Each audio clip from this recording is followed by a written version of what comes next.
Our next guests who are joining us here, Mary Bell worked as a librarian and teacher for 26 years in Wisconsin Rapids. That gets you applause. Nice to see you. Right. Hey, have a seat. Yep. How do you do?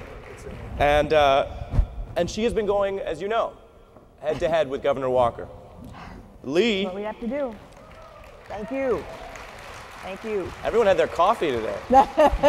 More than me. Lee is the Secretary-Treasurer of AFSCME, a Vice President of the AFL-CIO Executive Council. He grew up in a union household in Cleveland, and now his official biography notes that he is, quote, an active blogger. I want to get right to it with Mary Bell. You've said earlier that what worked in Wisconsin was not so much a formal coalition, but a table of groups communicating each step of the way. Can you tell us how that worked? And now that the Supreme Court has upheld this law in the state, what are the next steps? Oh, absolutely. It was communication between the labor groups, who aren't a formal table, but in fact meet on a regular basis. Our members are together in communities across the state, and it is that networking that really puts us everywhere in the state in order to be effective. We worked together before, but this particular group has managed to put us together as never before. Next steps after the Supreme Court, the first one is recalls. Absolutely recalls, all day, every day, until we take back the Senate, because I actually believe we should have 3 branches of government and not just one. Lee, what do you see as the way that the national labor groups were able to help? And were there any times where you think it was better to have this actually sort of stay local, either from an organizing or a communications perspective? Well, this was clearly a local fight, but they required and needed national assistance as far as resources and people coming in to help develop the strategy and help develop the plan. But clearly, our folks in Wisconsin, the unions that were working very closely together in Wisconsin, but just as important, the students and the community organizations and the progressive community, and all of you, the bloggers. I mean, we could not have done it without you and without the support that you gave us in Wisconsin. We've got to continue that momentum, continue that aggressive behavior, not only in Wisconsin, but across this country. Ari, the role of social media in both communication and in making sure that the message was clear was just phenomenal. We went from 62 interactions on our Facebook page in January to 26,000 in those first 3 weeks of February. And that's just our page. That's not all of the rest of the bloggers who were a part of this and made sure people knew what was happening, not just in Madison, but across our state. Now, how did you, because you've spent, like so many labor leaders, local leaders, you spent most of your life not doing professional politics, right? No, I was a junior high school teacher, and that's what I know. Right. So how did you make that bridge? And talk to us about how useful it is to have a mix of, obviously, national folks and people with money to spend, that's real, but also someone like yourself who is not by any means doing strategy all the time per se, but joined the fight because it mattered to you and your schools. Well, it absolutely is critical. Our national organizations were great in helping us with what they knew about strategy and what they knew about connecting.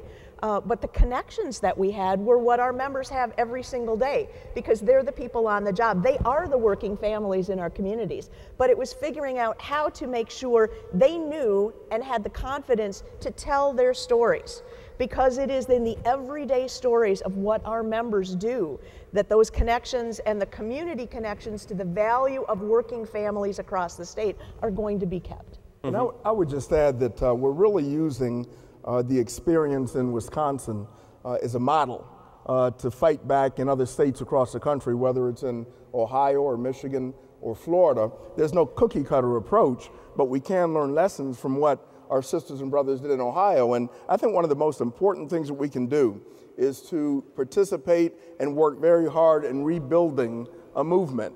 And it's not just the labor movement. I mean, we've got some work to do in the labor movement, but we've got to rebuild a progressive movement in this country to fight back and make our voices heard like never before. I mean, we cannot bury our heads in the sand and expect that this is going to go away.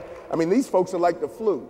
They will come back at us every single year. They are not going to give up, and we've got to be just as dedicated, just as committed to moving a progressive agenda in this country.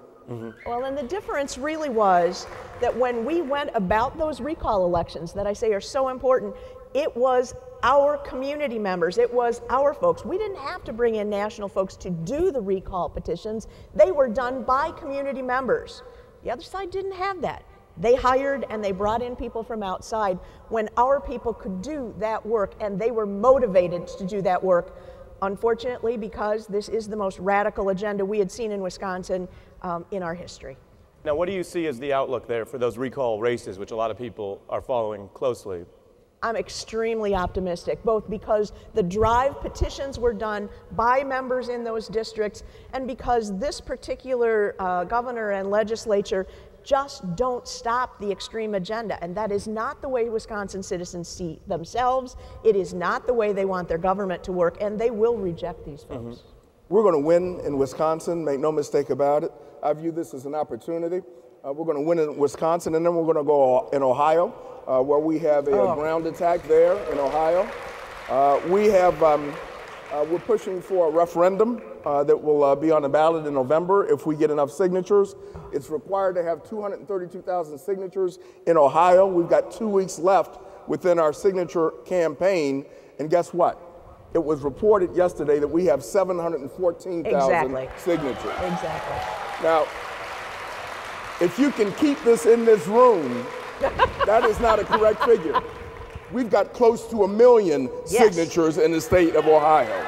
And we're going to win in Ohio also. And then we've got to carry this energy and carry this momentum and do all of the things that we've done in Wisconsin and Ohio. We've got to do it in other states across this country and keep this energy moving and moving to 2012.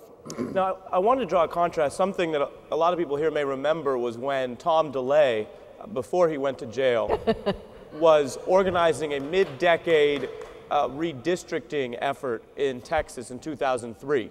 And there were legislators there, Democratic legislators, who fled the state in protest. Because again, we have these situations where at the state level, we have a type of corruption of the democratic and voting process itself within these legislatures. And while it was a big deal to some people at the time, I think it's fair to say it got nowhere near the attention nor the post-mobilization that this effort did with the Wisconsin 14 and everything else. If either of you remember that or have any thoughts on that contrast, why don't you tell us about why this has galvanized so many more people? Well, it was such a radical piece. The redistricting in Texas was bad, and they took the opportunity that they had to try and slow that down. But when our Senate 14 left for Illinois, it really was an agenda that would be pushed in 4 days had they not taken that action. And those men and women decided that they were the only thing to stand between Governor Walker and moving that agenda so quickly that the people of Wisconsin wouldn't have a chance to even have their voices heard. I also think that people understand now that this is a coordinated attack that's been planned for months and months and months, not only in Wisconsin, but state after state after state across this country. And people believe that there is an overreach, and they're going way too far. And people are galvanized, and they want to be engaged in this fight, engaged in this battle. And it's up to you in this audience, and it's up to all of us to continue that engagement, continue that level of engagement, and continue to fight back like never before. Well, and the last question I want to ask for you two, and then we've got 2 more great guests after the commercial break, is what we've seen, I think, successfully in the short run here is also a different definition of the opponents in this fight.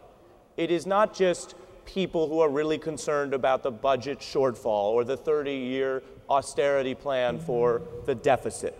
It is also people like the Koch brothers who've become something like the opposite of celebrities, like infamous, not famous, who now are being pulled into this fight accurately when you look at their role and the money they've spent. But that also, I don't think, was the case even a few years ago. Tell us about that, who you see as your opponents in this fight as our final question. Well, it's been really clear since early in this that it wasn't about money, and that the people who constantly wanted to make it about money had a completely different agenda and a different set of backers. it was, in fact, in outing the connection with the Koch brothers through a prank that it became very clear to people, and we knew all along that was there, but it's making sure that everyday citizens understand it was never about them, it was never about the Wisconsin budget, it was never about money, it was about the Koch brothers and their friends with a very different agenda for what they wanted and who they cared about, because they don't care about Wisconsin's working families. Make no mistake about it, this is a power play. It's a power play pure and simple. It's a power play by the Wall Street barons, by people like the Koch brothers. And again, I believe that all of us have a responsibility to work and fight like never before. We've got to determine, this is a much bigger question than collective bargaining rights in the state of Wisconsin. It's a much bigger question. It's about the direction that we believe this country must move. And are we going to continue to move forward? And will we fight to move forward for decent wages, decent benefits, decent education, health care for all? Or are we going to listen to those few who want to continue to decrease the numbers in the middle class and hurt working families? And I've got to say that we've got to stand up like never before, and we've got to fight back like never before to make sure that that doesn't happen. Absolutely. Great. Real quick.